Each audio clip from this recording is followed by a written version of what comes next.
Hello friends, வணக்கம். இன்றைக்கி நம்ம கேரட் அல்வா எப்படி பண்ணுறதுன்னு பார்த்துடலாம். வாங்க வீடியோக்குள்ளே போகலாம். கேரட் அல்வா பண்ணுறது ரொம்ப ஈஸி தான்.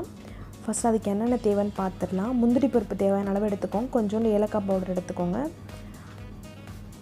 சர்க்கரை ஒரு டம்ளர் நான் எடுத்திருக்கேன். கேரட் 2 பெரிய கேரட்டை இந்த மாதிரி துருவி வச்சுருக்கேன். ஸோ நல்லா 2 பெரிய கேரட் எடுத்திருக்கேன். எப்படியும் 1/4 கிலோ இருக்கும். அதே மாதிரி தேவையான அளவு நெய் எடுத்துக்கோங்க. ஒரு 2 டீஸ்பூன் நான் எடுத்திருக்கேன். அது மாதிரி இந்த கப்பில் 1 கப்பு, இதில் 1 கப்னா 1.5 கப், நான் எப்போவும் எடுக்கிற டம்ளரில் 1.5 கப் எடுத்திருக்கேன் பால். இப்போது தேவையான அளவு நெய் விட்டுக்கோங்க. நெய் விட்டுட்டு நெய் நல்லா காஞ்சதுக்கப்புறம் நம்ம கேரட் இதில் போட்டு கொஞ்சம் வதக்கிடலாம்.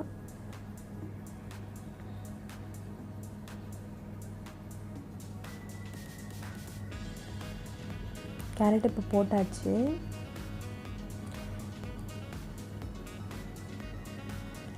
கேரட் நல்லா அந்த நெய்யில் வதங்கணும் கொஞ்சம். ஸோ நல்லா நெய் போட்டு வதக்கிக்கோங்க. இது ரொம்ப ஈஸி தான். கேரட்டு சும்மா பொரியல் பண்ணி கொடுத்தா யாரும் சாப்பிட மாட்டாங்க. இந்த மாதிரி ஸ்வீட்டாக பண்ணி கொடுத்தா எல்லோரும் சாப்பிடுவாங்க. ஸோ அது நல்லா கொஞ்சம் வதங்கினதுக்கப்புறம் நம்ம எடுத்து வச்சுருக்க பாலை இதோடு ஊற்றிடலாம். பாலும் கேரட்டும் நல்லா மிக்ஸ் ஆகி வேகணும். ஏன்னா இது தண்ணியெல்லாம் ஊற்றி நம்ம வேக வைக்க போகிறதில்ல, ஒன்லி பாலில் தான் இது வேகுது கேரட்டு. ஸோ கொஞ்சம் நிறையாவே பால் எடுத்துக்கோங்க. பாருங்கள், நல்லா கொதிக்குது. கலர்ஃபுல்லாக இருக்குது பார்க்குறதுக்கு.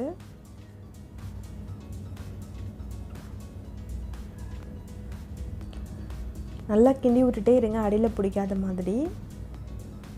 நம்மளுக்கு நல்லா கொதிச்சு அந்த கேரட்டும் பாலும் மிக்ஸ் ஆகி நல்லா வெந்ததுக்கப்புறம் நம்ம சுகர் சேர்த்துடலாம். இப்போ நான் எடுத்து வச்சுருக்க சுகர் இதோடு சேர்க்குறேன். சுகர் சேர்த்தோன்னே நம்மளுக்கு என்ன ஆகும் அப்படின்னா கொஞ்சம் தண்ணி மாதிரி வரும். அது எல்லாமே நல்லா வேகணும்.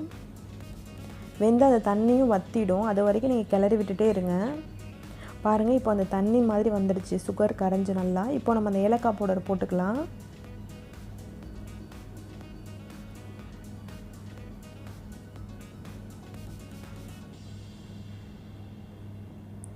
நல்லா அடியில் பிடிக்காமல் கிண்டி விட்டுட்டே இருங்க. ரொம்ப ஈஸி தான் கேரட் அல்வா பண்ணுறது. பாருங்கள், அது நல்லா கொதித்து கொஞ்சம் கொஞ்சமாக கம்மியாகிட்டே வருது. இப்போ நான் சைடில் முந்திரி பருப்பு வறுத்து வச்சுருக்கேன். அதையும் இதோட போடுறேன். நெய்யில் வறுத்து வச்சுருக்கேன். அதையும் இதோட சேர்த்து மிக்ஸ் பண்ணிக்கிறேன். நல்லா இது எல்லாமே சேர்ந்து நல்லா அந்த தண்ணி எல்லாமே வற்றணும். முந்திரி பருப்பு கொஞ்சம் நல்லா செவக்க விட்டுட்டேன் நான். நீங்கள் கொஞ்சம் லைட்டாக செவந்த உடனே இறக்கிடுங்க.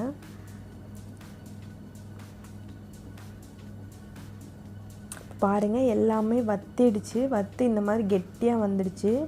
அந்த நெய்யெல்லாம் கொஞ்சம் பிரிஞ்சு வரும், வெளியில் பபிளாக வரும். அது வரைக்கும் கொஞ்சம் கை விடாமல் கிளறிட்டே இருங்க, அடியில் பிடிக்கக்கூடாது.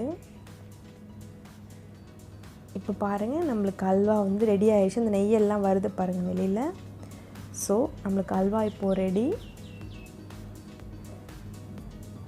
இப்போது நம்ம சர்வ் பண்ணி ஹாட்டாக சாப்பிட்லாம். அல்வா கொஞ்சம் லேட்டாக தான் ஆகும், ஒரு 1/2 ஹவராவது ஆகும். ஸோ நீங்கள் கொஞ்சம் பொறுமையாக செஞ்சு பாருங்கள். எப்படி வந்திருக்கு பாருங்கள்.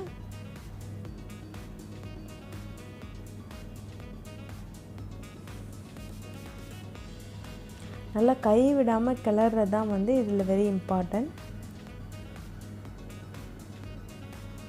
அல்வா ரெடி ஆயிடுச்சு நம்மளுக்கு. இப்போ நம்ம சர்வ் பண்ணிடலாம். வாங்க நம்ம அல்வா எப்படி இருக்குன்னு பார்ப்போம்.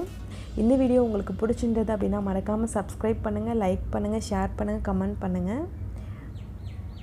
பாருங்கள் எப்படி இருக்குது அப்படின்னு. ரொம்ப டேஸ்டியாக இருக்கும். நீங்கள் ட்ரை பண்ணி பாருங்கள் கண்டிப்பாக. தேங்க்யூ.